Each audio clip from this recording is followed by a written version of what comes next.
এক ভাই কমেন্ট করছে, ভাইয়া গ্রিসে যাদের পরিচিত কেউ নাই তাদের অবস্থায় কোথায় যাবে, দয়া করে জানাবেন। গ্রিসে যাদের কেউ নাই তারা কোথায় যাবেন? দেখেন, আমি আপনাদেরকে একটা অফার করি। সে অফারটা হচ্ছে, মানুষ আসার পরপরই ভালোটা চায়, ঠিক আছে? মানে আসার পরপরই একবারে গরুর মাংস হাড্ডি চায় না, ডাইরেক্ট রানের মাংসটা চায়।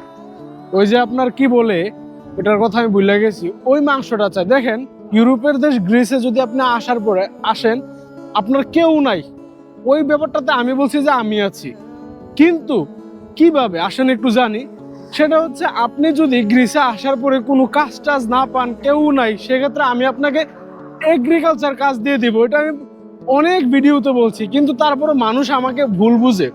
এগ্রিকালচার কাজ যারা গ্রিসে আসবেন, কিন্তু কিভাবে আসবেন, কার মাধ্যমে আসবেন, ওইটা আমি দিতে পারবো না।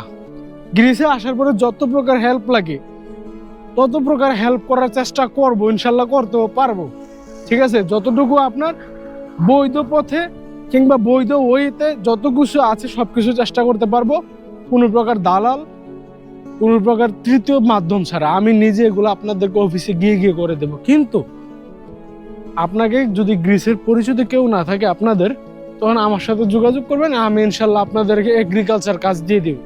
আর যদি পেপার থাকে, তখন আপনার যোগ্যতা অনুযায়ী যেই কাজ আছে ওই কাজ দিতে পারবো, কিন্তু ডেফিনেটলি গ্যারান্টি দেওয়া যাচ্ছে না। কারণ কি, ওইটা খুঁজতে হয়, ওই জায়গায় লুক লাগে, বিভিন্ন জায়গায় কথা বলতে হয়, দেন হচ্ছে আপনার ওই কাজটা খোঁজা সম্ভব হয়।